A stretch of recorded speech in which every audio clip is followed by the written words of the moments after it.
Iya nak ya. Saya berduduk. Saya di tempat duduk. Berdoa mulai.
Baiklah, sebelum kita memasuki pelajaran hari ini, Ibu harapkan semua anak Ibu belajar dengan tenang, baik, dan bersemangat. Nah, sebelum kita memasuki pelajaran, siapa yang ingat materi kita yang kemarin? Tentang usaha dan pesawat sederhana. Pak Aku? Tentang usaha dan pesawat sederhana. Usaha dan pesawat sederhana. Nah, kalau kita tidak dapat atau tidak memakan makanan yang kita dapatkan melalui sumbernya, contoh dari karbohidratnya, energi, vitamin, mineral, dan lemak, berarti kita tidak dapat melakukan usaha kita karena kita tidak dapat mendapatkan energi. Nah, selanjutnya untuk materi hari ini,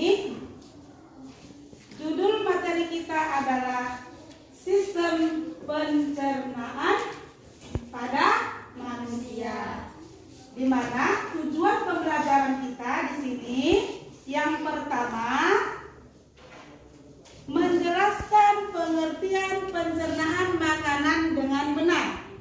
Yang kedua, mengidentifikasi nama-nama organ pencernaan. Yang ketiga, membedakan proses pencernaan makanan secara mekanik dan kimiawi. Di sini ada pengertian dari sistem pencernaan pada manusia, yaitu proses penghancuran atau pengubahan bahan makanan menjadi berukuran lebih kecil.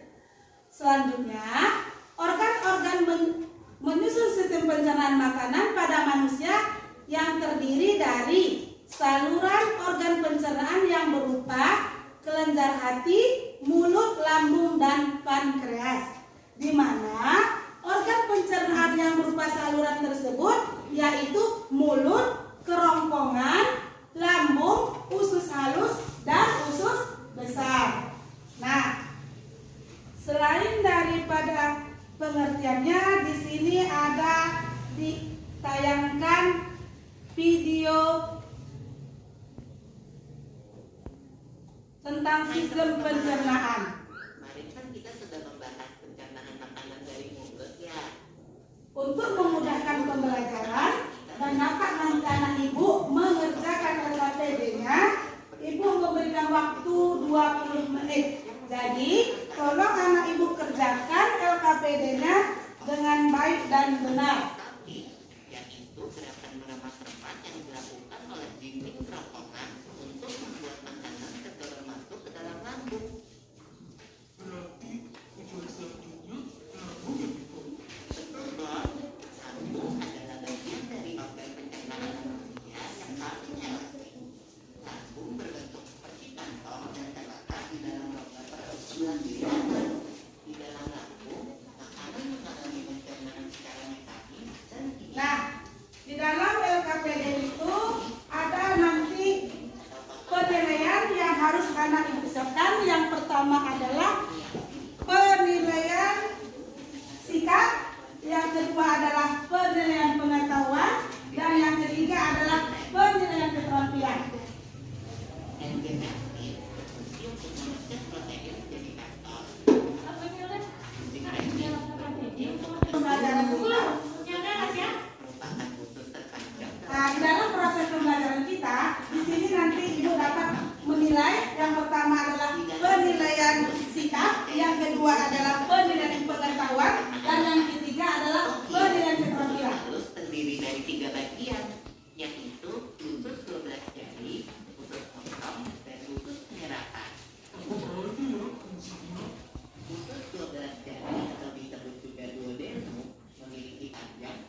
menjadi asam lemak dan gliserol. Kalau letaknya penting di hasil. Selanjutnya, usus kosong atau jejunum terletak di antara usus 12 jari dan usus penyerapan. Usus kosong memiliki panjang sekitar 2,5 meter dan berfungsi untuk mencerna makanan dari usus 12 jari. Terakhir adalah usus penyerapan yang merupakan tempat penyerapan sari-sari makanan. Di seluruh permukaan dindingnya terdapat ujung-ujung pembuluh darah yang menyerap sari-sari makanan. Kemudian, sari makanan diedarkan melalui aliran darah ke seluruh bagian tubuh. Jadi makanan yang kita makan kembali lagi ke dalam tubuh kita ya. Iya dong. Habis itu, sisa makanan yang diterima masih berlanjut ke usus besar. Nah, usus besar berfungsi menyerap cairan, vitamin, dan mineral dari sisa-sisa makanan yang telah diserap oleh usus halus. Pada usus besar terdapat bakteri yang berguna untuk tubuh bernama E. coli yang berfungsi untuk membantu proses pembentukan sisa makanan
Benar.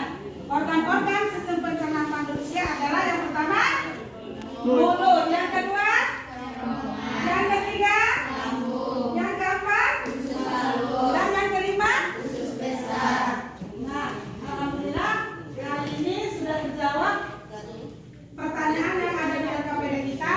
Namun dari salah satu anak ibu untuk mengambil kesimpulannya tentang pembelajaran kita hari ini. Ibu persilahkan Diana berikan kesimpulan untuk pelajaran hari ini.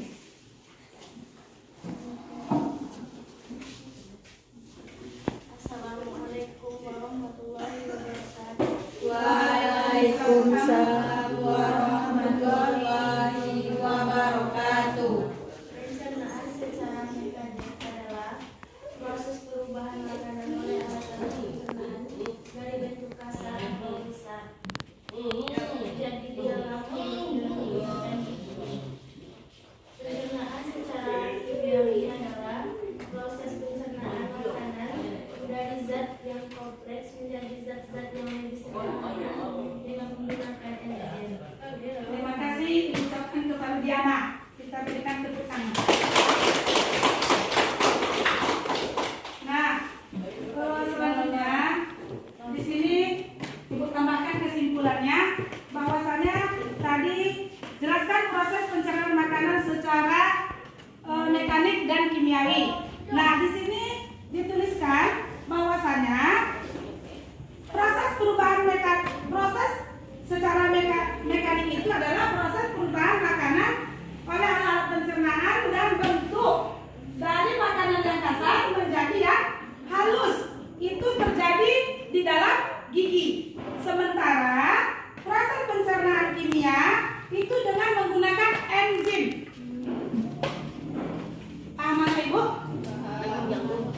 Untuk mekanik tadi pencernaannya melalui pencernaannya melalui gigi. Kalau untuk kimia enzim. Nah, disitulah proses perbedaannya secara kimia dan mekanik. Ada lagi? Nah, hanya itu saja yang Ibu dapat sampaikan pembelajaran hari ini. Mudah-mudahan apa yang kita pelajari hari ini dapat menambah ilmu pelajaran untuk berikutnya. Nah, untuk selanjutnya anak ibu tugaskan untuk latihan halaman 100 tentang soal sistem pencernaan makanan dan dikumpulkan hari Rabu besok. Bisa dimengerti, Nak? Bisa. Alhamdulillah. Terima kasih kepada anak ibu. Wabillahi taufiq wal hidayah. Assalamualaikum warahmatullahi wabarakatuh. Waalaikumsalam